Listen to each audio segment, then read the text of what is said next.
Di dalam sebuah hadis an Jabir bin Abdullah radhiyallahu anhu anna an-nabiy sallallahu alaihi wasallam raqa al-minbar falamma raqa ad-darajah al-ula qala an-nabiy sallallahu alaihi wasallam amin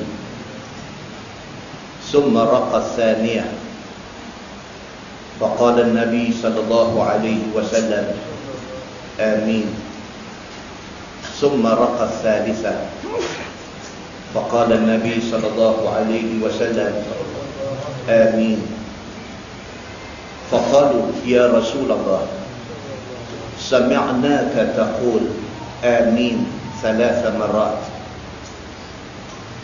قال النبي صلى الله عليه وسلم لما رقيت الدرجة الأولى جاءني جبريل عليه السلام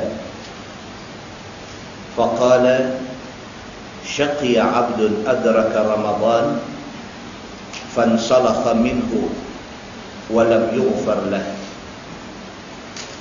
فقلت آمين ثم قال جبريل شقي عبد أدرك والديه أو أحدهما فلم يدخلاه الجنة فقلت آمين ثم قال جبريل شقي عبد ذكرت عنده ولم يصلي عليك فقلت آمين أو كما قال hadis sahih riwayat Al-Bukhari. Daripada Jabir bin Abdullah radhiyallahu anhu, kata dia Nabi SAW pada satu hari ketika Nabi sedang naik ke atas minbar, bila Nabi langkah sahaja, anak tangga pertama minbar itu Nabi berhenti, Nabi kata amin.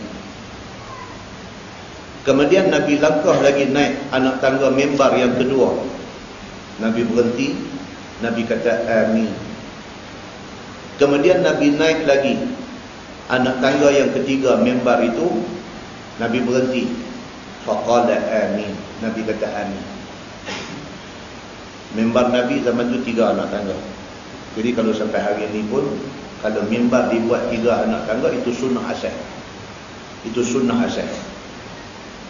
Mimbar Nabi yang pertama sekali dibuat dah reput, dimakan usia. Dan mimbar itu mengikut beberapa riwayat dikatakan ditanam di tapak mimbar hari ini. Kalau kita pergi Masjid Nabawi hari ini, mimbar itu di bawah tapak mimbar itu ditanam mimbar asal hak Nabi SAW guna dulu. Hadis yang kita baca malam ni riwayat daripada Jabir. Dia cerita Nabi SAW satu hari ketika nak naik mimbar, Nabi naik satu anak tangga, Nabi kata amin. Naik anak tangga kedua, Nabi kata amin. Nabi naik anak tangga ketiga, Nabi kata amin. Faqalu ya Rasulullah sami'naka taqul amin 3 marat. Sahabat-sahabatnya apabila tengok Nabi buat macam tu, sahabat tanya, sahabat kata ya Rasulullah, kami dengar Tuan sebut amin 3 kali. Naik anak tangga pertama amin, 2 amin, 3 amin, apa benda? Qala Nabi SAW, Nabi bersabda, Nabi kata lamma raqitu darajat al-ula ja'ani Jibril alaihi salam faqala syaqiya 'abdun adraka Ramadan fansalakha minhu wa lam yughfar lah. Nabi kata masa aku langkah naik anak tangga yang pertama tadi, ja'ani Jibril. Jibril mai jumpa aku, Nabi kata. Bila aku langkah aja step yang pertama mimbar tadi, Jibril mai jumpa aku. Jibril kata kepada aku, syaqiya 'abdun adraka Ramadan. Celakalah satu orang manusia yang dapat peluang jumpa bulan Ramadan. Fansalakha minhu wa lam yughfar lah. Dan tiba-tiba Ramadan itu berlalu begitu sahaja, sedangkan dia tidak diampun dosa oleh Allah. Itu yang pertama. Nabi langkah satu step naik mimbar, Jibril mai. Jibril habaq yang pertama yang ni. Jibril kata, celakalah hamba-hamba Allah yang Tuhan bagi dekat dia peluang untuk jumpa Ramadan 29 hari ataupun 30 hari Ramadan itu berlalu, dia tetap berdosa, tak mendapat keampunan daripada Allah. Celaka orang ini. Dia tidak memanfaatkan Ramadan yang dia jumpa itu untuk dijadikan bulan keampunan. Dia tidak isi Ramadan itu dengan minta ampun kepada Allah. Satu Ramadan mai, sampailah 29 ataupun 30 Ramadan, dia macam dia. Dia tidak berubah menjadi satu orang yang diampunkan dosa oleh Allah. Maka celaka orang ini. Jibril kata, faqultu amin. Nabi kata amin. Nabi mengaminkan apa yang Jibril kata. Mana bahaya. Maknanya kita yang berpeluang jumpa Ramadan, jangan sampai kita termasuk dalam kumpulan yang disebut oleh Jibril sebagai orang yang celaka ini. Kemudian kata Jibril, apabila Nabi langkah naik anak tangga kedua, kata Jibril, syaqiya abdun adraka walidayhi aw ahadahuma falam yudkhilahul jannah. Naik anak tangga kedua, Jibril kata dekat Nabi, celakalah seorang hamba Allah yang ada padanya dua ibu bapa ataupun salah seorang daripada keduanya. Jibril beritahu dekat Nabi SAW, celaka satu manusia yang Allah bagi dekat dia mak pak yang sudah tua, ataupun Allah bagi dekat dia mak pak dah tak ada, ataupun bagi pak mak dah tak ada. Celakalah orang yang ada ibu ataupun ada bapa ataupun ada ibu bapa yang sudah tua, falam yudkhilahul jannah, tetapi ibu bapa tidak membawa dia ke syurga. Maknanya ada mak pak tapi dia buat tahanan ke mak pak dia. Ada mak pak tapi dia buat nayak ke mak pak dia. Dia tak ambil peduli ke mak pak dia. Maka celaka orang ini. Faqultu amin. Nabi kata, Jibril bagi tahu kat aku benda tu, aku kata amin. Kemudian Nabi langkah naik anak tangga yang ketiga. Qala Jibril, syaqiya abdun dzukirta indah wa lam yusalli alaik. Jibril kata dekat Nabi Muhammad SAW, celakalah satu manusia yang apabila disebutkan nama Nabi SAW pada dia, walam yusalli alaih, dia tidak selawat kepada Nabi SAW. Nabi kata amin. Kita bila dengar saja orang sebut Nabi Muhammad, kita kena sebut SAW. Dalam khutbah kita dilarang daripada bercakap, tetapi untuk berselawat apabila nama Nabi disebut, bukan sahaja tak dilarang, bahkan disuruh. Dalam khutbah, waktu khutbah jemaah tu jalan tu, kita tak boleh bercakap. Kan sebelum khatib naik atas mimbar, ada beberapa masjid Bilal cakap dulu. Dia sebut, dia baca satu hadis Nabi. Dia kata, iza qulta li sahibika ansit yaumul jum'atil imamu yakhtub faqad lagaut. Dia kata apabila seseorang kata kepada kawan dia, ansit, diam, wal imamu yakhtub, sedangkan imam tengah khutbah. Imam tengah khutbah, salah seorang daripada hadu dengar khutbah ni tegur kawan dia, ansit. Dia kata, pasal kau duduk sembang, tak dengar khatib baca khutbah, dia tegur orang yang bersembang. Dia kata, ansit, diam. Hak tegur tu pun Nabi kata faqad laghaw, maka lara dah Jumaat ni. Hadu bersembang tu lara pada tadi dah. Ni hak tegur ni pun salah. Walaupun perbahasan hadis tu panjang, kebanyakan ulama kata tidaklah sampai sia-sia Jumaat dia, cuma Jumaat dia cacat. Tapi apapun perbuatan itu tidak baik.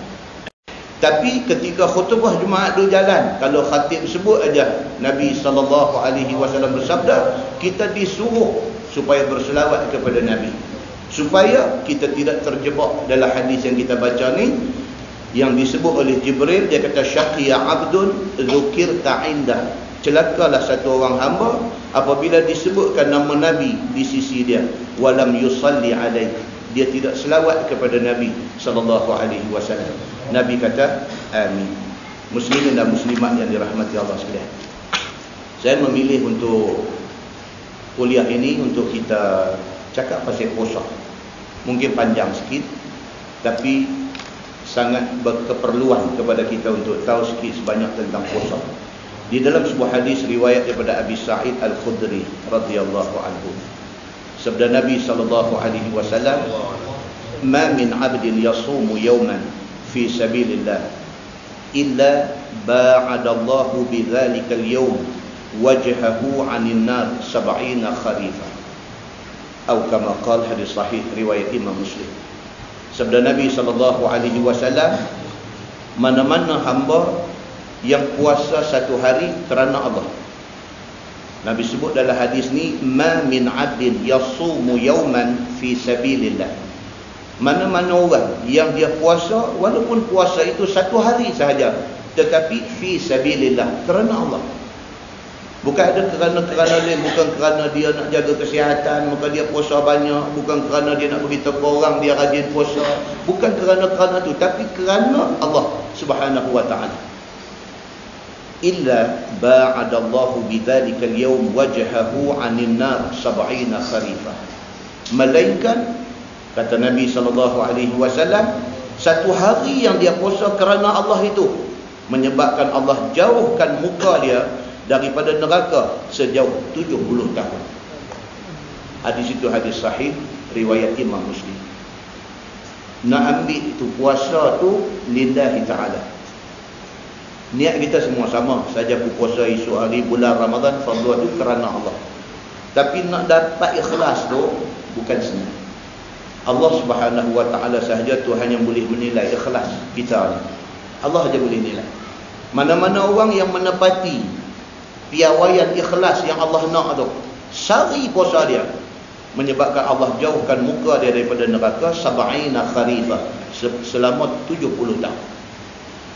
Di dalam sebuah hadis lain riwayat daripada Abi Hurairah radhiyallahu anhu, kata dia, qala Rasulullah sallallahu alaihi wasallam, as-shawmu junnah fa idza kana yasumu ahadukum fala yarfuth wala yafsuq wala yajhal fa in imru'un syatamahu aw qatalah falyaqul inni sha'im, atau kama qala, hadis sahih muttafaqun alaih. Sabda Nabi sallallahu alaihi wasallam, as-shawmu junnah.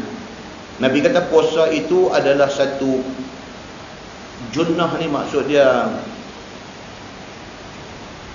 kalau dalam Arab dia kata sutra, satu dinding, satu perisai. Puasa ni dia adalah satu perisai bagi kita. Pasal apa? Sepatutnya bila kita puasa, kita lebih terpelihara daripada pergi buat benda tak elok. Macam tu. Dan macam setengah orang tepiah putih jadi perisai dia. Dengan kerana dia pakai tepiah putih tu, dia ni protected. Dia tak pergi buat pelik-pelik, dia tak pergi buat merapu. Pasal apa? Setidak-tidaknya dia segan tepiah putih dia pakai. Itu maksudnya junnah. Puasa ini sepatutnya dia menjadi junnah. Sepatutnya dia menjadi perisai. Kita ingat nak kata orang, kita ingat kata kita puasa. Dia menjadi perisai. Kita ingat nak bercakap huduh, teringat kata kita puasa, maka puasa menjadi perisai. Maka Nabi SAW kata, as-shawm junnah. Puasa ini menjadi satu perisai untuk kita. Fa idza kana yasumu ahadukum, apabila seseorang daripada kamu puasa, fala yarfuth, jangan cakap kotor. Nabi kata, jaga mulut, jangan cakap benda tak elok. Wala yafsuq, jangan buat benda fasik, benda jahat. Wala yajhal, jangan menjahili hukum. Menjahili hukum. Hukum ada tapi kita menjahili hukum. Kita tahu kata benda tu tak boleh, tapi kita pergi buat bodoh, pergi buat juga benda yang tak boleh. Itu menjahili hukum. Kita tahu benda ni salah, tapi kita pergi buat juga benda tu. Kita menjahili hukum. Fa in imru'un syatamahu aw qatalahu, maka sesungguhnya satu orang manusia itu apabila dia dimaki ataupun ada orang ajak dia bergaduh, falyaqul inni sha'im, kata dekat dia, aku puasa. Satu orang main cari pasal dengan kita, jangan hidup turut kemauan dia. Dia nak ajak kita bergaduh, inni sha'im, saya puasa hari ni, kata. Bagi tiga lain buat. Itu disuruh oleh Nabi sallallahu alaihi wasallam. Di dalam sebuah hadis riwayat daripada Abi Hurairah radhiyallahu anhu, sabda Nabi sallallahu alaihi wasallam, man lam yada' qaula zur wal amal bih falaysa lillahi hajah fi an yada'a at-ta'ama wasyaraba, atau kama qala, hadis sahih riwayat Al-Bukhari. Nabi SAW bersabda, Nabi kata, sesiapa yang tak tinggal bercakap bohong, barang siapa yang beramal dengan amal bohong, falaysa lillahi hajah fi an yada'a at-ta'ama wasyaraba, tak ada sebab untuk Tuhan bagi pahala dekat dia walaupun dia tidak makan dan dia tidak minum. Maknanya walaupun dia puasa tapi cakap bohong, Tuhan kata tak ada pasal aku nak bagi pahala kepada orang yang puasa tapi cakap bohong. Tak ada pasal aku nak bagi pahala kepada orang yang puasa tetapi perbuatannya bohong. Hadis itu hadis sahih riwayat Al-Bukhari. Muslimin dan muslimat yang dirahmati Allah sekalian, itu intro tentang puasa. Kita faham bahawa di antara pantang larang masa puasa ialah jangan buat bodoh, jangan buat tak elok, jangan buat benda dosa. Itu bahagian pertama mukadimah kita. Kemudian kita masuk bahagian kedua. Bahagian kedua, apabila kita dah puasa, sedaya upaya ikutlah sunnah Nabi SAW ketika buka puasa. Saya just go sekali lalu macam tu. Ini refresh ya, kita dah puasa dah berapa puluh kali dah. Ini refresh, ingat balik si puasa nak main. Di antara adab buka puasa ialah yang pertama, segerakan buka. Segerakan buka ni selalu orang perempuan lah masalah. Dia kalut dengan nak beridang. Dah masuk dah waktu, dah azan dah, dia tak ambil apa satu benda pun buah dalam mulut dia, dia tak buka puasa lagi. Dia duduk kalut baju ayam, dia duduk kalut potong agak-agak, dia duduk kalut dengan ini kebanyakan. Kan suami dia kata ni mai buka puasa dulu, dia kata tak apa makan dulu, dia tak buka puasa. Dia ingat nak layan keluarga dia, itu baik. No, di sisi Allah Subhanahu Wa Taala melambatkan buka puasa itu tak baik. Cuba kita tengok hadis dia. Dia kata an Sahl bin Sa'd anna Rasulullah sallallahu alaihi wasallam qala la yazalu an-nas bi khairin ma ajjalul fitr, atau kama qala, hadis sahih muttafaqun alaih. Daripada Sahal bin Sa'ad, Nabi SAW bersabda, Nabi kata sentiasalah manusia itu dianggap di dalam khair, di dalam kebaikan. Sentiasalah orang tu dianggap dia dalam buat baik. Ma'ajjalu al-fitr, selama mana dia segerakan berbuka puasa. Selagi mana dia mengamalkan benda tu, masuk waktu buka puasa, masuk waktu buka puasa, dia di dalam kebaikan, Nabi kata. Hadis itu sahih muttafaqun alaih. Yang kedua, adab buka puasa yang kedua, berbukalah dengan rutab ataupun tamar ataupun setidak-tidaknya ayam. Nah, dia Arab ni dia nama macam-macam. Kalau buah kurma putih dia panggil balah. Ba lam ha, balah tu kurma putih. Orang Arab ada kebun kurma ni dia tak makan ni rutab, tamar ni dia tak orang minat, dia ada cemuih kan. Dia makan balah. Dia ambil kurma putih tu, cicah garam belacan. Okey. Saya ceramah di mana? Mengajar di mana? Masjid negeri ke apakah ada sebut tentang benda ni? Macam orang ada dusun derian. Sebelum terlupa tadi tuan-tuan semua jemput makan derian. Sebelum terlupa contoh derian. Macam orang ada dusun derian. Orang ada dusun derian ni dia tak macam kita tak ada dusun ni. Bau derian pun semayang Aisyah jadi 5 rakaat. Kita tak ada dusun derian, kita nak jumpa derian sekali payah. Orang yang ada dusun derian dia tak perlu makan dah derian ni. Dia bau derian pun dia nak marah dah. Dia terlampau lah dengan deriannya. Last dia makan apa? Dia makan derian putih. Derian hak putih itu dia ambil isi hak putih, hak keras tu dia cicah garam belacan. Hak tu sedap dia kata. Arab pun sama. Tamar putih itu dia panggil balah. Itu satu. Lepas daripada balah, bila dia masak dia panggil rutab. Kurma hak masak di pokok tu, kurma basah tu dia panggil rutab. Kurma rutab itu disimpan untuk satu tempoh masa, dia jadi kering baru dia panggil tamar. Tiap-tiap peringkat itu dia ada nama lain-lain. Dan tahu buah kurma dia masak macam mana? Kurma ni dia masak, dia start daripada ujung. Dia start ujung, baru dia masak, baru pergi ke tangkai. Itu kurma. Kurma dia masak, dia pelik sikit. Dia start daripada ujung, dia masak, dia pergi ke tangkai. Semua buah dia macam tu. Kurma tu kurma Madinah ke kurma ni, dia masak, dia start, dia masak dulu. Baik, dalam hadis Nabi SAW kata, ini Anas bin Malik bagi tahu, dia kata kana Rasulullah SAW yaftiru qabla an yusalli ala rutabat. Fa in lam takun rutabat fatumairat. Fa in lam takun tumairat hasawatin min ma'in. Atau kama qala, hadis riwayat At-Tirmizi dan Abu Dawud. Kata Anas bin Malik, dia kata Nabi SAW dia buka puasa dulu, baru dia sembahyang. Ini Nabi. Nabi ini dia yaftiru qabla an yusalliya. Dia buka puasa dulu, baru dia sembahyang. Dan Nabi buka puasa itu ala rutabat. Nabi guna kurma rutab. Itu pilihan nombor 1. Kalau ada rutab, kurma masak ni, itu pilihan Nabi untuk buka puasa. Fa in lam takun rutabat fatumaira. Kalau tak ada kurma rutab, kurma masak ni, kurma basah ni, Nabi buka puasa dengan tamar, kurma kering. Dia kata, fa in lam takun tumairat hasawatin min ma'in. Kalau tak ada kurma di rumah Nabi, Nabi buka puasa dengan meneguk beberapa teguk air. Kalau kita buat macam tu, 30 hari kita puasa dengan niat ikut sunnah Nabi, pahala ekstra. Puasa pahala, buka puasa ikut sunnah, lagi satu pahala. Betul? Bulan puasa ni bulan kita nak kutip poin sebanyak mungkin. Pasal itu bulan yang Allah Subhanahu Wa Taala kira nak bagi kepada semua orang. Allah Subhanahu Wa Taala buka pintu rahmat, Allah tutup pintu neraka. Tuan-tuan buka hadis Bukhari, buka dalam hadis Muslim, dia mai cerita ni semua.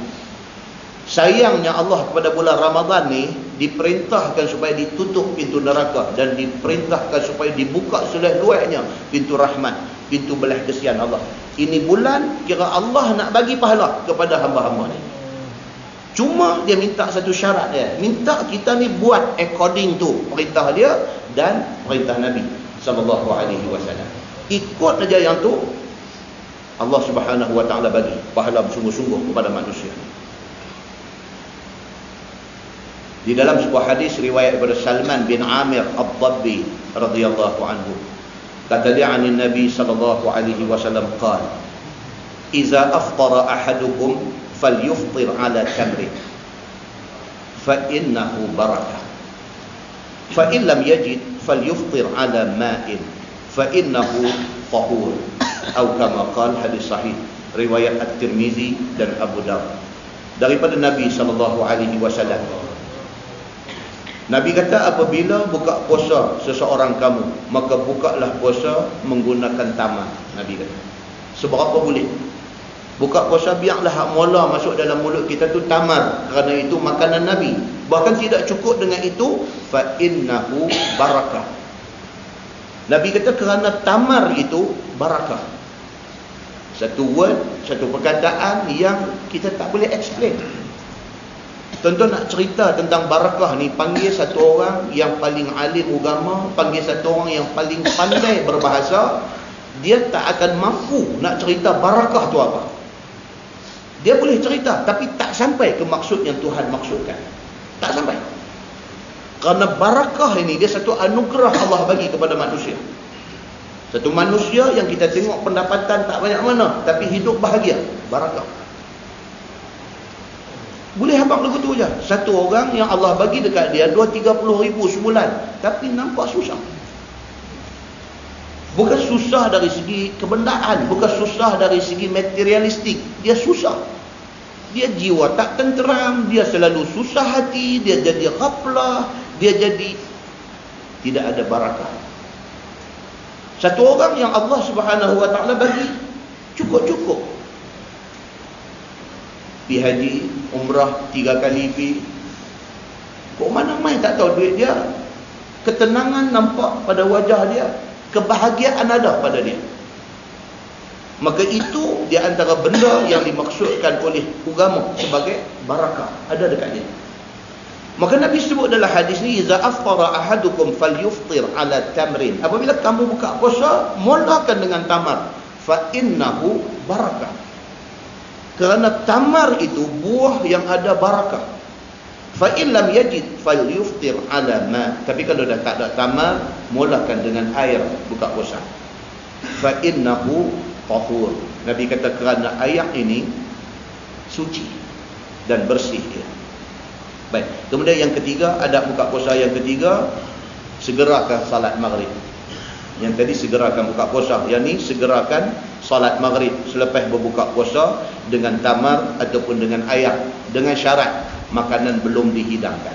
Dia agama dia masuk yang tu. Pasal kita dah bincang dalam kuliah kita yang bila dulu ni, kalau dah dihidang kita pergi semayang juga, dia mengganggu khusyuk. Maka tujuan semayang ialah khusyuk. Benda yang boleh mengganggu khusyuk, elakkan. So kalau sekiranya makanan belum dihidangkan, ataupun kita satu orang yang tidak tergoda dengan makanan yang bermacam-macam ni, kita semayang dulu tak apa. Tapi kalau kita semayang nak jadi kacau dengan bau murtabak ni, murtabak dulu. Dia kira lagu tu, dia tak mau kacau ibadat kita. So hadis riwayat daripada Anas bin Malik, kata dia, anna Rasulullah sallallahu alaihi wasallam qala, iza qudimal asya fa abdahu bih qabla an tusallu salat al-maghrib wa la ta'jalu an asyaikum, atau kama qala, hadis sahih riwayat al-Bukhari dan Muslim. Nabi SAW bersabda, Nabi kata, apabila telah dihidangkan makan malam, maka mulakanlah dengan makan malam sebelum kamu sembahyang maghrib.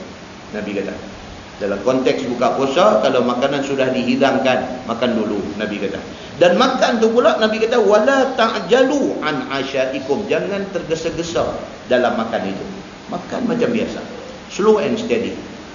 Agak ni, okey, bismillah. Jangan makan kelang kabut pasal nak semayang, dia tak mahu macam tu. Nabi sebut khas, Nabi kata, wala ta'jalu an asyaikum, dan janganlah kamu kelang kabut di dalam makan kamu itu. Adab yang keempat, jangan berlebih-lebih ketika makan. Ini semua hadis Nabi. Semua hadis Nabi. Yang keempat, dia kata jangan berlebih-lebih ketika makan. Firman Allah, waqulu washrabu wa la tusrifu innahu la yuhibbul musrifin. Makanlah, minumlah, Tuhan kata, tapi jangan sampai berlebih-lebih. Allah tak suka kepada orang yang berlebih-lebih. Lebih-lebih lagi kita tak tahu kita nak mati bila. Makan sampai macam apa. Tuan-tuan, terlampau sangat makan ni, kalau mati susah. Susah apa? Susah orang mandi kita tu. Susah orang yang mandi mayat kita tu, susah. Banyak sangat makanan dalam perut. Masa mandi mayat lambat, tekan dia keluar, barang, tekan dia keluar barang, mandi mayat lambat. Tak boleh.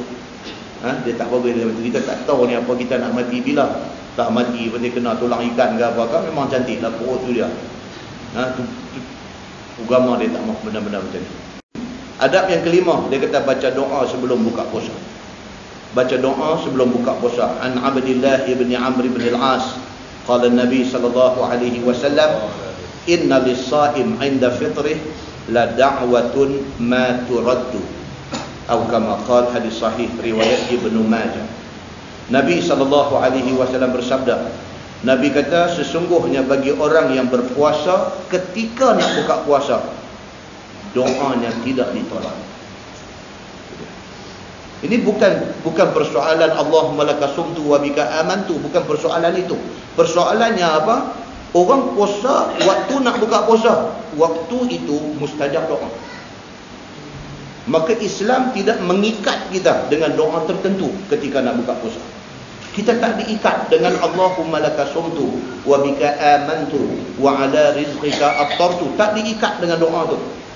Sebaliknya kita dibenarkan berdoa apa sahaja dekat nak buka puasa tu. Pasal apa? Pasal ketika itu la da'watun ma turaddu, Nabi kata. Pada ketika itu doa ma turaddu, tak ditolak, Nabi kata. Hadis sahih riwayat Ibnu Majah. Boleh doa apa sahaja. Kemudian yang keenam, dia kata berdoa kepada orang yang jamu kita berbuka puasa. Ini kalau sekiranya kita buka puasa dan ada orang buat penuh buka puasa, doalah kepada orang yang menjadi tuan punya makan yang dihidangkan kepada kita itu. Dan sabit daripada hadis riwayat daripada Anas bin Malik, kata dia Nabi dijemput oleh Sa'ad bin Ubadah untuk buka puasa di rumah dia. Dia jamu Nabi bi khubzin wa zait. Dia jamu Nabi dengan roti cicah minyak zaitun, itu saja. Bila bagi aja dekat Nabi makan, Nabi doa, Nabi kata afṭara 'indakumus shā'imun wa akala ta'amakumul abrar wa shallat 'alaikumul malaikah. Itu doa Nabi kepada tuan punya makan itu. Nabi kata telah buka puasa di sisi kamu orang-orang yang berpuasa. Nabi kata dekat tuan rumah tu. Wa akala ta'amakumul abrar, dan telah makan makanan kamu oleh orang yang baik-baik. Nabi kata wa shallat 'alaikumul malaikah, dan malaikat mohon rahmat untuk kamu. Hadis itu hadis sahih riwayat Imam Abu Dawud. Dan satu adab yang kalau boleh kita selit masuk ialah apa? Selepas habis Ramadan 30 hari, jangan lupa puasa 6 Syawal. Jangan lupa puasa 6 Syawal, kerana ia sangat penting. Kerana disebut di dalam hadis Nabi SAW bersabda, Nabi kata man shama Ramadan summa ba'ahu sittan min Syawal kana kasiyamid dahri. Hadis sahih riwayat Imam Muslim. Nabi bersabda, barang siapa puasa Ramadan kemudian diikuti 6 hari dalam bulan Syawal. Mana-mana hari dalam bulan Syawal. Start daripada 2 Syawal tu sampailah ke hujung Syawal, pilihlah 6 hari, tak mesti berturut-turut. Mana-mana orang yang puasa Ramadan kemudian diikuti dengan 6 hari dalam bulan Syawal, kana kasiyamid dahri, dia seumpama puasa 1 tahun. Jadi jangan lepas peluang itu. Macam kita lah, kita ni kadang-kadang confuse orang kita ni kan. Pakat dua hantar SMS, dia kata esok 15 apa? Esok 15 Sya'ban, nisfu Sya'ban, jom kita puasa. Tak ada puasa 15 Sya'ban. Mana ada puasa 15 Sya'ban? Tak ada. Tak ada. Sama dengan hantar mesej, esok 1 Muharram, jom kita puasa 1 Muharram. Tak ada puasa 1 Muharram. Yang ada dalam hadis ni apa dia? Nabi bagi Aisyah beritahu. Aisyah kata Nabi SAW banyak berpuasa di dalam bulan Sya'ban, dan Nabi banyak berpuasa dalam bulan Muharram. Bukan Nabi puasa 1 Muharram, bukan Nabi puasa 15 Sya'ban. Dah. Cuma bulan Muharram dan bulan Sya'ban itu bulan yang Nabi banyak berpuasa. Kita jangan terlari daripada konsep dia. Kita pergi spesifik ambil 1 Muharram, pergi spesifik ambil 15 Sya'ban. Tidak ada hadis pun yang menyokong puasa yang spesifik hari macam tu. Tak ada. So SMS macam tu tak usah hantar, pasal dia tak kena, tak betul pun SMS tu. Bahkan satu benda yang kadang-kadang kita terlupa. Hadis riwayat daripada Abi Hurairah radhiyallahu anhu. Kata dia, qala Nabi sallallahu alaihi wasallam, "Iza baqiya nisfun min Sya'ban fala tasumu." Atau kama qala, hadis sahih riwayat At-Tirmizi. Nabi sallallahu alaihi wasallam bersabda, Nabi kata apabila tinggal separuh daripada Sya'ban, fala tasumu, jangan puasa lagi. Maksudnya apa? Start daripada 16 Sya'ban sampai ke hujung Sya'ban, sampai nak masuk Ramadan, tak boleh dah puasa sunat. Kecuali bagi orang yang sememangnya mengamalkan puasa sunat sepanjang tahun. Dia memang satu orang yang amal Isnin Khamis. Dia memang satu orang yang mengamalkan puasa Ayyamul Bid, hari 13, hari 14 dan hari 15 kalender Islam. Dia satu orang yang mengamalkan puasa-puasa yang macam ni. Maka orang yang macam ni dibenarkan puasa daripada 16 Sya'ban sampai hujung Sya'ban. Kalau dia tak pernah pun puasa Isnin Khamis, dia bukan satu orang yang mengamalkan puasa Ayyamul Bid, hari 13, 14, 15 kalender Islam ni, tiba-tiba mai Sya'ban dah lepas dah pertengahan Sya'ban. Dah main 16, 17, 18 ni. Macam lah ni lah ni. Ni 16, 17, 18 ni. Bagi orang yang tidak mengamalkan puasa sunat, Nabi kata, fala tasumu, jangan dia puasa lagi. Tak dibenarkan. Dan Imam Nawawi mengatakan tidak harus berpuasa selepas daripada pertengahan Syaban, dan ada pendapat ulama fiqh mengatakan haram puasa selepas pertengahan Syaban, kecuali bagi kes-kes yang macam tadi, dia memang mengamalkan puasa sunat Isnin Khamis, maka dia boleh terus puasa. Ataupun bagi orang yang ada puasa qada yang belum diselesaikan, dia dibenarkan puasa walaupun dah selepas pertengahan Syaban. Ataupun bagi orang yang ada nazar puasa, dia ni kes-kes pengecualian, dibenarkan. Kalau saja-saja nak pergi ambil lepas daripada pertengahan Syaban nak buat puasa sunat, tak boleh. Pasal apa? Pasal ada hadis yang melarang. Nabi kata fala tasum. Di sisi ulama hadis, dia kata haram puasa selepas daripada pertengahan Syaban. Itu jaga baik-baik. Benda-benda macam ni adalah benda-benda yang kadang-kadang kita buat kerana kejahilan kita. Kita tak tahu, kita pergi buat. Kita buat bukan tak boleh pahala, boleh dosa pula. Sedangkan kita buat itu pada sangka kita ibadat, tetapi tidak menjadi ibadat kerana dia bercanggah dengan nas yang sudah ada. Baik, kemudian kita masuk bahagian yang bahagian yang ketiga. Bahagian yang ketiga kita cerita pasal solat tarawih. Saya suka untuk cerita balik. Tarawih ini perkataan yang tak ada sebut dalam hadis. Tarawih, tentu buka lah Sahih Bukhari ke, Sahih Muslim ke, Sunan Sittah yang ada kitab hadis tu semua, tak ada satu pun kalimah yang Nabi sebut salat tarawih, tak ada. Yang ada disebut di dalam hadis-hadis Nabi ialah qiyam Ramadan. Qiyam Ramadan, iaitu berdiri malam di bulan Ramadan. Perkataan tarawih itu mengikut sebahagian orang kata dia diperkenalkan oleh Imam Nawawi, bukan daripada Nabi dan bukan daripada sahabat-sahabat Nabi.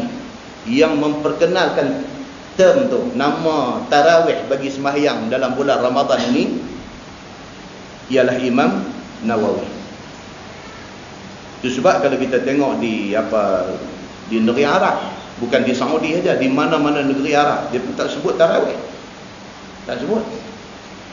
Kan? Ada sebut ni kita sini ya, as-salat sunnatat tarawih rahimakumullah. Sini aja. Tarawih itu perkataan yang diperkenalkan kemudian selepas daripada zaman sahabat, selepas daripada zaman tabi'in. Mai zaman Imam Nawawi ni dia yang sebut sembahyang malam di bulan Ramadan itu sebagai sembahyang tarawih. Hadis sebut qiyam Ramadan ataupun dia sebut salatul lail, sembahyang malam. Itu saja bahasa yang disebut oleh hadis Nabi SAW. Berdasarkan kepada beberapa hadis, saat lagi kita akan baca satu-satu. Berdasarkan beberapa hadis yang sahih menceritakan sembahyang malam di bulan Ramadan ini dibuat oleh Nabi, dibuat oleh para sahabat termasuk Abu Bakar As-Siddiq dan Umar Al-Khattab. Dibuat sembahyang malam bulan Ramadan ini 8. Ada riwayat hadis kata 11, ada riwayat hadis kata 13, tidak lebih daripada itu. Kita akan baca satu-satu. Demikianlah amalan Nabi dan amalan para sahabat Nabi seperti Abu Bakar dan Umar radhiyallahu anhum dan juga sahabat-sahabat lain. Cumanya bila mai zaman Sayyidina Umar Al-Khattab, Umar Al-Khattab mengarahkan dua orang. Satu nama dia Ubay bin Ka'ab. Umar mengarahkan Ubay bin Ka'ab menjadi imam sembahyang kepada orang laki-laki. Dan memerintahkan satu lagi nama dia Tamim Ad-Dari menjadi imam sembahyang kepada orang perempuan. Dan sembahyang itu dibuat 20 rakaat. Cerita tentang tarawih 20 rakaat ini riwayat daripada Yazid bin Sa'ib. Dia ni daripada kalangan tabi'in. Dia yang menceritakan kata Umar Al-Khattab memerintahkan dua sahabat ni untuk menjadi imam sembahyang malam di bulan Ramadan 20 rakaat. Walau macam mana pun dia adalah hadis.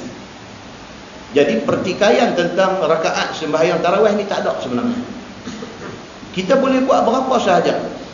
Ada orang tanya, ustaz, kalau kita buat salat tarawih 4 rakaat boleh tak? Boleh. Tak ada masalah. Dia tidak ada satu hadis yang kunci bilangan rakaat tu, tak ada. Satu orang pergi masjid, dia sembahyang 4 rakaat lepas tu dia ada hal apa ke, SMS sudah masuk telefon dia. Dia pun ambil tengok bini dia kata, abang balik cepat, ada emergency. Dia pun balik. Dia dan 4 rakaat aja. Dia balik di rumah, dia duduk cadang nak sambung lagi 4 di rumah dia. Cadang sampai pagi tak sembahyang. Baik, 4 rakaat yang dia sembahyang tadi ni, adakah itu dikira sebagai sembahyang malam bulan Ramadan? Kira. Berdasarkan ulama kata apa? Berdasarkan kepada ayat Quran, faman ya'mal mithqala dzarratin khairan yarah. Barang siapa buat baik walaupun sikit, Tuhan kira. Itu dia nas dia. So, kalau orang tanya tentang bilangan rakaat sembahyang malam dalam bulan Ramadan, berapa pun boleh. Dalam hadis kata Nabi ada buat 8, ada hadis kata Nabi buat 11, ada hadis kata Nabi buat 13. Dan dia mai hadis daripada Yazid bin Sa'id mengatakan Umar memerintahkan buat 20. Ditanya pula Imam Malik, Imam Madinah, bila tanya dia macam mana dengan Mekah. Imam Malik dia di Madinah. Orang tanya Imam Malik, macam mana Mekah dia buat 20? Kita nak buat 20 jugakah? Jawab Imam Malik, dia kata Mekah dia ada Kaabah, cukuplah dengan 20. Kita di Madinah tidak ada Kaabah, kita buat 40 dia kata. Maka ini juga menjadi dalil menunjuk kata berapa pun tak apa. Berapa pun tak apa. Dan Imam Malik mengikut riwayat itu, dia buat 40 rakaat di Madinah. So, tidak ada satu tajuk yang nak jadi bergaduh berkelahi tentang bilangan rakaat salat tarawih ini. Kerana riwayat yang berbagai-bagai menyebabkan kepada pendapat ulama juga menjadi berbagai-bagai. Begitu. Baik. Kemudian kita tengok hadis daripada Abi Hurairah radhiyallahu anhu. Kata dia, anna Rasulullah sallallahu alaihi wasallam qala, man qama Ramadan imanan wa ihtisaban, ghufira lahu ma taqaddama min dhanbihi. Hadis sahih riwayat Imam Muslim. Nabi SAW bersabda, Nabi kata barang siapa yang sembahyang malam di bulan Ramadan imanan wahtisaban, dalam keadaan dia beriman kepada Allah. Dia sembahyang ni pasal apa? Pasal dia percaya kepada janji Allah. Wahtisaban, dan dia mengharapkan hisab pahala daripada Allah. Setengah pihak dia pergi mengaji tasawuf tinggi-tinggi, dia kata syirik. Kita tak boleh buat apa-apa ibadat dengan niat untuk nak dapat pahala. Dia kata tak boleh. Pasal apa? Pasal itu tanggungjawab kita. Kita kena beribadat kepada Allah. Tapi kalau kita buat ibadat ingat nak pahala, syirik. Dia kata kita kena ingat kerana Allah aja. Tak boleh ingat dapat pahala. Maka hadis ini menolak dakwah itu. Pasal apa? Pasal Nabi sebut terang-terang. Nabi kata man qama Ramadan, barang siapa yang mendirikan sembahyang di malam bulan Ramadan imanan wahtisaban, dalam keadaan dia beriman percaya kepada janji Allah dan mengharapkan hisab pahala daripada Allah. Boleh kita mengharapkan pahala daripada Allah. Ghufira lahu ma taqaddama min zanbi, maka diampunkan baginya dosanya yang terdahulu. Sembahyang malam tu, yang kata sembahyang malam, ataupun Imam Nawawi kata sembahyang tarawih, yang kita kenal sebagai sembahyang tarawih ini, sembahyang itu kalau kita buat betul-betul, Allah ampun dosa kita yang terdahulu. Ini satu benda besar, tuan-tuan. So jangan miss benda-benda macam ni. Baik. Kemudian dia kata bagaimana ibadat pada malam Ramadan? Nabi buat macam mana? Kita tengok hadis satu-satu. An Abi Salamah bin Abdurrahman annahu sa'ala Aisyah, kaifa kanat salatu Rasulillah sallallahu alaihi wasallam fi Ramadan? Qalat, ma kana Rasulullah sallallahu alaihi wasallam yazidu fi Ramadan wala fi ghairi ala 11 rak'ah. Yusalli arba'an fala tas'al an husnihinna wa tulihinna. Summa yusalli arba'an fala tas'al an husnihinna wa tulihinna. Summa yusalli thalatha. Atau kama qala, hadis sahih riwayat Imam Muslim. Daripada Abi Salamah, kata dia, satu orang tanya Aisyah, bagaimana Nabi sembahyang dalam malam bulan Ramadan? Ini hadis ni very specific. Satu orang pergi di rumah Nabi, tanya Aisyah, wahai Aisyah, ni bulan Ramadan ni Nabi sembahyang macam mana? Jawab Aisyah, ma kana Rasulullah sallallahu alaihi wasallam yazidu fi Ramadan wala fi ghairi ala 11 rak'ah. Aisyah jawab dengan tegas. Dia kata Nabi SAW tak kira sama ada dalam bulan Ramadan wala fi ghairi, ataupun bulan lain, Nabi sembahyang malam tidak lebih daripada 11 rakaat. Aisyah jawab macam tu. Nabi kata hang tanya pasal apa? Pasal Ramadan. Nabi sembahyang malam dalam bulan Ramadan macam mana? Ini aku nak bagi tahu. Aisyah kata, Nabi SAW sembahyang malam bukan Ramadan saja, dalam bulan lain pun sama. Nabi sembahyang wala yazidu, tidak pernah lebih daripada 11 rakaat, 11 rakaat dia kata. Itu. Dan dia kata yusalli arba'an, fala, Nabi sembahyang 4 rakaat, 1 salam. Nabi biasa buat macam tu. 4 rakaat, 1 salam. Fala tas'al an husnihinna wa tulihinna. Aisyah kata, tapi jangan tanya aku bagaimana cantiknya sembahyang Nabi dan betapa panjangnya sembahyang Nabi. Bunyi kata 11 rakaat, tapi 11 rakaat Nabi tu dia kata cantik sembahyang tu. Bacaannya tartil, bacaannya tak gopoh, bacaannya sedap. Dan sembahyang Nabi itu panjang, maknanya bacaan surah-surah itu panjang, dia kata. Summa yusalli arba'an, 4 rakaat Nabi bagi salam, Nabi bangkit sembahyang lagi 4 rakaat. Dan fala tas'al an husnihinna wa tulihinna. Dan Aisyah ulang lagi sekali, jangan kamu tanya aku macam mana elok cantiknya sembahyang Nabi dan macam mana panjangnya sembahyang Nabi. Kerana Nabi sembahyang cukup cantik dan Nabi sembahyang cukup panjang, cukup lama masa dia. Hadis itu hadis sahih riwayat Imam Muslim. Manakala witir pula, dia kata apa? Daripada hadis Abdullah bin Abi Qais. Kata dia, sa'altu Aisyah an witri Rasulullah sallallahu alaihi wasallam. Faqalat rubbama autar awal al-lail wa rubbama autar min akhirih. Qultu kaifa kanat qira'atuhu? أكان يسر بالقراءة أم يجهر؟ قالت كل ذلك كان يفعل وربما أسر وربما أجهر. Hadis sahih riwayat Imam At-Tirmizi.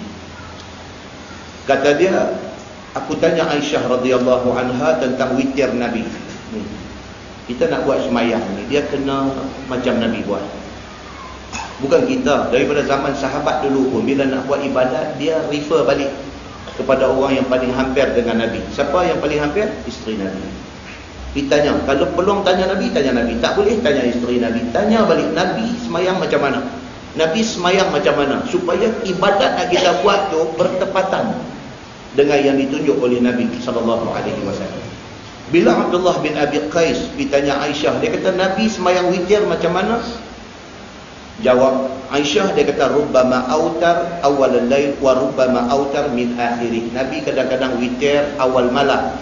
Lepas sembahyang Aisyah, Nabi witir. Kadang-kadang akhir al-lail, Nabi bangkit sekali lagi pukul 4, pukul 5 lagi baru Nabi witir. Nabi ada buat dua-dua. Abdullah tanya lagi, kaifa kanat qira'atuhu? Nabi baca macam mana? Akana yusirru bil qira'ah am yajhar? Nabi dalam sembahyang witir baca deras ke baca pelan? Jawab Aisyah, kullu zalika kana yaf'al. Nabi buat dua-dua. Macam kita main di masjid, di surau, kita kuliah, lepas kuliah sembahyang Aisyah, lepas sembahyang Aisyah kita buat sunat ba'diyah, lepas sunat ba'diyah kita buat siap-siap witir. Sebab kita tahu dah kita ni kalau harap balik lagi nak buat memang tak pernah buat pun. Maka daripada tak buat, baiklah kita buat masa di masjid, di surau ni. Lepas kita dah bagi salam daripada sunat ba'diyah Aisyah, bangkit, berdiri, semayang. Paling malas 1 rakaat witir. Cantiknya 3. Cantiknya 3. Kalau dah kita pilih untuk nak buat di masjid sebelum balik ke rumah, maka bacaan di dalam sembahyang witir itu pelan. Ada dia lah sini duduk baca deras seorang ujung, baca deras seorang ujung ni, deras seorang. Tak boleh. Baca deras ni bila? Apabila witir dibuat secara berjamaah. Ataupun witir kita buat di rumah kita tak lagi. Kita lepas habis sembahyang Isyak, kita sembahyang sunat ba'diyah, kita balik. Kalau malam ni makan raya dulu balik. Kan? Lepas tu saat ni nak tidur pukul 12, nak tidur pukul 1 saat ni.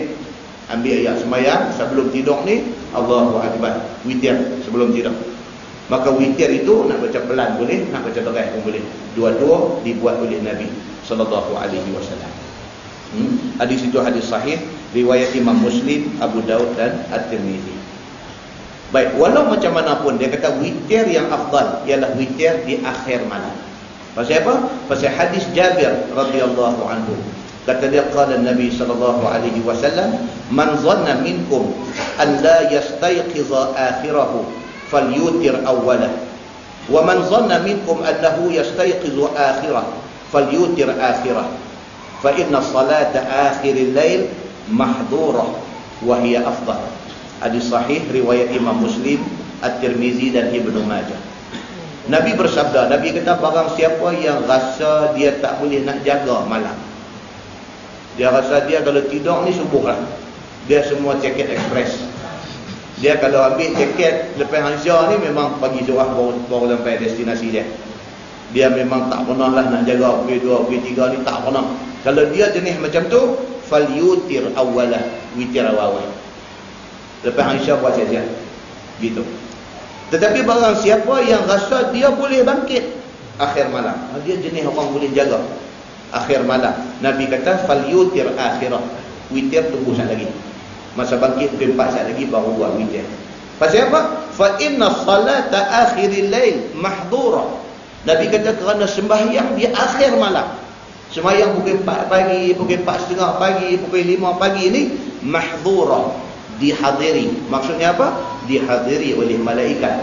Dan ulama hadis kata apa? Disaksikan oleh malaikat.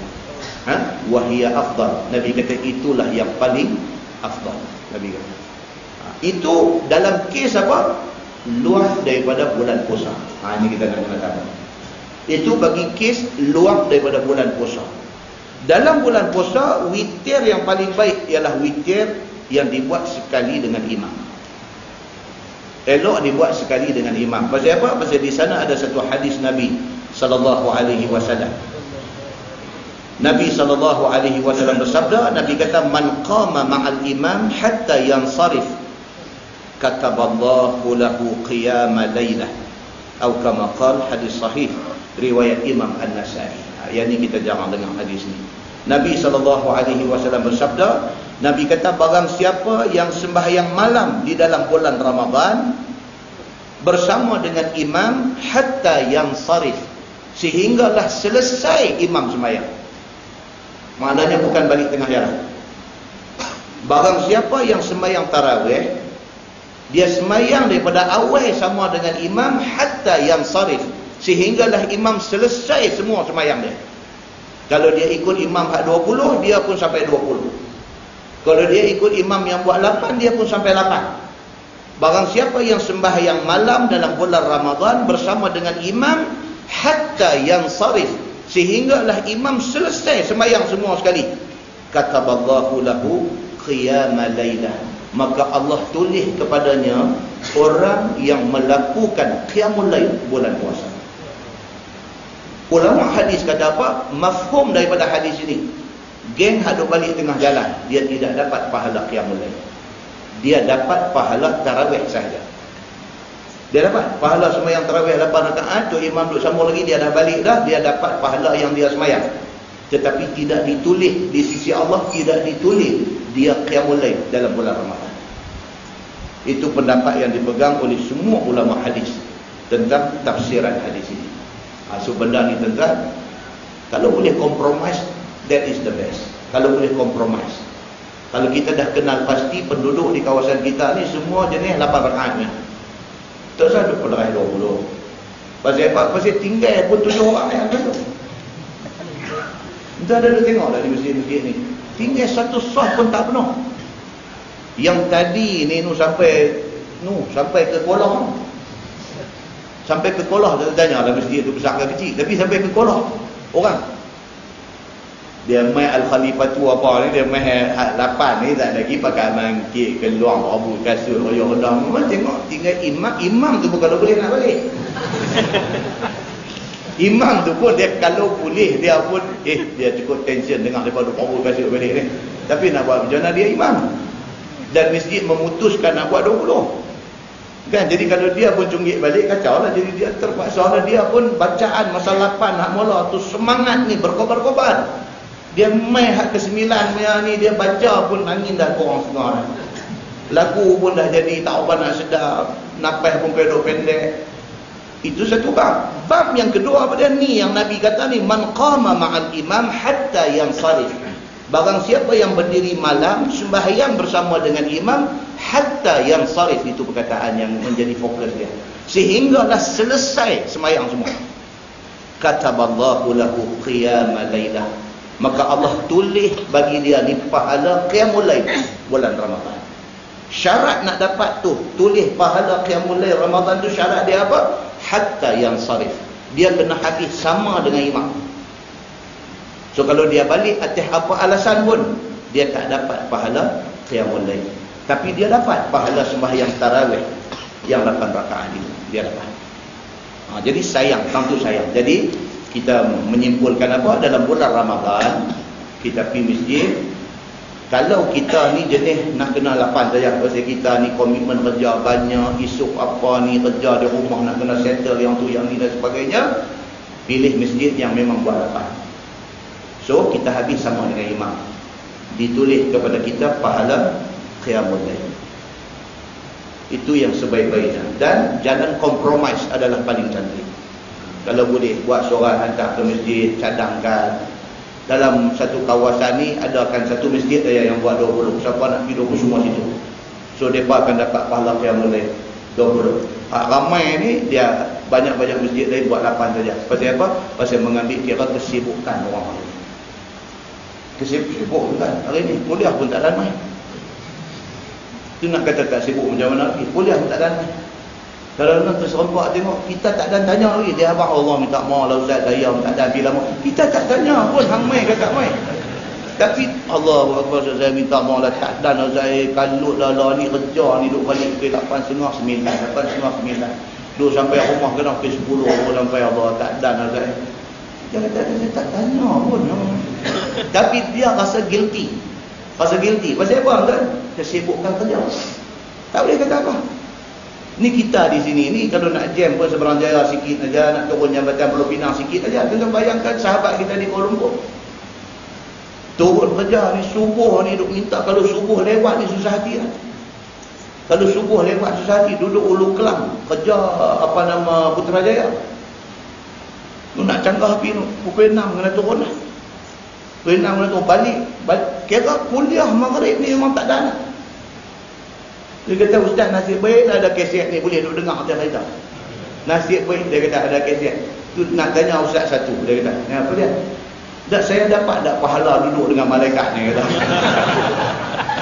Dan dia pun duduk dengar hadis kata duduk dalam kuliah pengajian ni, taman syurga lah, duduk dengan malaikat lah apa. Dia kata saya memang tak ada lah. Saya ni harap weekend, Saturday Sunday lah, kot lah boleh pergi tumpang majlis ilmu ada tepi-tepi rumah ni. Dia kata aku nak pergi mengaji ni tak ada. Dia kata saya harap dengar kaset. Duduk dia kereta ya pasang, duduk dia kereta ya pasang.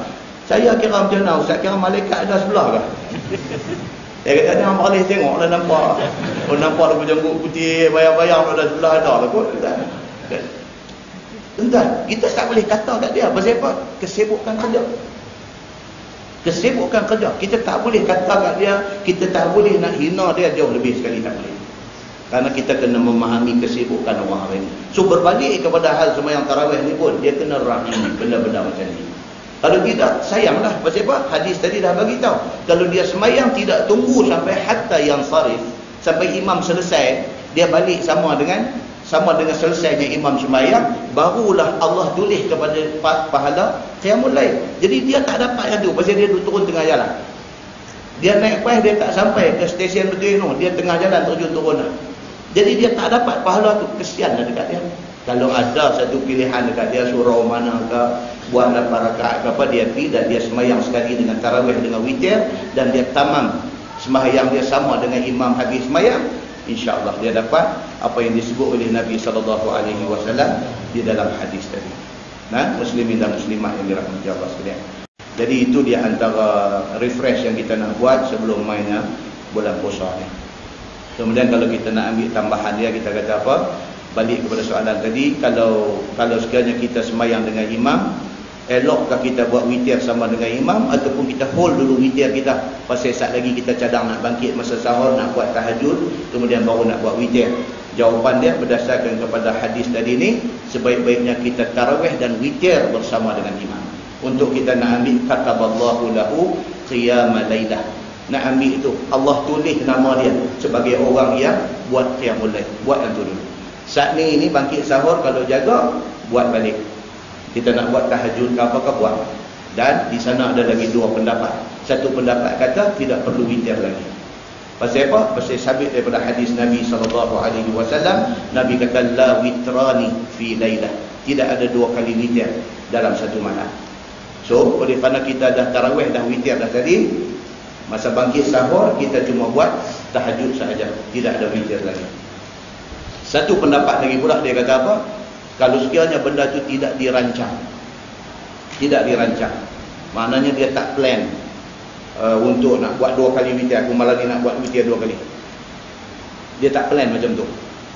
Cuma benda tu jadi secara tak dirancang. Dia bangkit pukul 4, pukul 5 bangkit, dia dah bangkit dah, takkan nak duduk saja sembahyang tahajud, maka dia boleh tutup lagi sekali dengan witir dia. Tetapi itu pendapat yang lemah.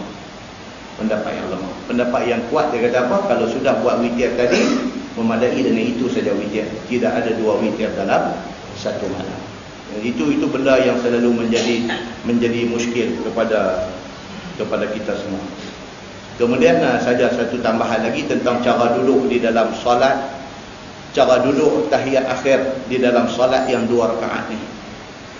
Cara duduk tahiyat akhir di dalam solat yang 2 rakaat. Kita sembahyang subuh 2 rakaat, sembahyang Jumaat 2 rakaat, kita sembahyang sunat biasa ni 2 rakaat. Cara duduk yang lebih eloknya macam mana? Adakah duduk iftirashi, duduk macam duduk tahiyat awal tu, ataupun duduk tawarruk, duduk macam tahiyat akhir yang kaki gelong ke tepi? Dua-dua pun ada hadis yang menceritakan boleh duduk macam tu. Nabi ada ketika duduk iftirashi dalam tahiyat akhir, dan ada kala Nabi duduk tawarruk di dalam tahiyat akhir sembahyang yang 2 rakaat. Adapun sembahyang yang 3 dan 4 rakaat, tahiyat akhir dia memang tawarruk. Sepakat semua ulama. Tahiyat akhir bagi sembahyang yang 3 dan 4 rakaat, sembahyang maghrib, sembahyang zuhur, asar, isya, tahiyat akhir duduk kaki gelong ke tepi itu dia panggil tawarruk. Itu sepakat semua ulama. Ulama berbeza pendapat tentang sembahyang yang 2 rakaat, iaitu subuh, Jumaat dan sembahyang-sembahyang sunat yang 2 rakaat. Duduk tahiyat akhir bagi sembahyang yang 2 rakaat ini, macam mana duduk dia? Kalau tengok pendapat Imam Syafi'i, dia borong. Dia kira tahiyat akhir duduk tawarruk. Itu Imam Syafi'i. Sembahyang 2 rakaat ke 3 rakaat ke 4 rakaat ke, kalau tahiyat itu tahiyat akhir, duduk dia kaki gelong ke tepi. Itu pendapat Imam Syafi'i. Manakala pendapat Imam Ahmad bin Hanbal, Imam Ahmad bin Hanbal dia bezakan. Bagi sembahyang yang 2 rakaat, subuh, Jumaat ataupun sembahyang-sembahyang sunat yang 2 rakaat, dia kata duduk tahiyat akhir bagi sembahyang yang 2 rakaat adalah duduk macam tahiyat awal. Itu pendapat Imam Ahmad bin Hanbal. Itu sebab tuan-tuan kalau kita pergi di Mekah, Madinah apa semua, Arab semua dia duduk tahiyat akhir, duduk macam tahiyat awal tu. Pasal apa? Pasal itu fatwa Imam Ahmad bin Hanbal. Itu yang dia pegang, dan dua-dua ada hadis dia. Kemudian cuma dari segi sembahyang jamak qasar ataupun sembahyang qasar, yang tu sepakat ulama-ulama hadis mengatakan duduknya adalah duduk tahiyat awal. Pasal apa? Pasal sembahyang qasar itu ialah sembahyang yang direngkahkan. Maknanya daripada 4 ambil 2. 2 maknanya ambil 2 hak mula. 2 hak mula maknanya dia berakhir tang tahiyat awal. Maka kedudukan sembahyang, kedudukan tahiyat akhir di dalam sembahyang qasar ataupun jamak qasar, duduk dia seperti duduk tahiyat awal. Itu disepakati oleh ulama-ulama hadis. Tetapi Imam Syafi'i dia tak kira. Dia kira tahiyat akhir duduk dia tawarruk. So apa yang kita nak beritahu ialah apa angkat duduk macam mana pun tak salah. Ada hadis yang menyokong kedua-dua perbuatan ini. Tuan-tuan pilih untuk nak duduk macam tahiyat awal ke, tuan-tuan pilih nak duduk macam tahiyat akhir ke, dua-dua tu ada hadis. Nabi biasa buat dua-dua. Maka tidak jadi salah kepada siapa-siapa. Saya ada orang tanya agak benda ni. Dia tahu ustaz ni macam yang tarawih bulan puasa ni. Ada orang dia tahiyat akhir dia duduk macam tahiyat awal semua sampailah 20 rakaat. Sampailah dia duduk macam tu kan. Macam mana tak apa. Tak apa. Ada pula tanya ustaz, ada satu ustaz pula dia sebut ustaz pula. Dia buat macam mana? Dia kata 2 rakaat dia duduk tahiyat awal. Sekali 2 rakaat lagi dia duduk macam tahiyat akhir. Sekali lagi mai rakaat yang ke-6 dia duduk macam tahiyat awal. Sekali mai rakaat ke-8 dia duduk macam tahiyat akhir. Itu kira macam mana pula? Dia tanya tu dia punya pasien, tak ada apa-apa. Dia tak ada satu hadis pun kata 2 rakaat mula duduk macam ni, 2 rakaat lagi. Dia tak ada. Cuma duduk dua-dua tu tak sadar. Tidak mengganggu sah sembahyang itu. Sembahyang sah. Dan dua-dua cara duduk itu disokong oleh nas hadis yang sahih. Clear kan? Benda-benda tu kena orang benda kecil ya, bukan nak jadi apa, tapi dia jadi kuman dalam kepala dia. Dia duduk tengok, dia duduk usyah tengok 3 orang ustaz, 3 macam yang duduk lah. Ustaz ni lebu ni, ustaz ni lebu ni, ustaz ni lebu ni, dia duduk garu geni, sampai duruh dulu geni ni, tabung ni. Duduk tak ada jawapan lagi. Hari ni jawapan dia cerita tentang duduk iftirashi dan juga duduk tawaduk. Yang pentingnya apa tuan-tuan, kita buat apa pun biarlah kita tahu apakah sandaran kepada perbuatan kita. Kita tahu cerita. Itu yang paling penting.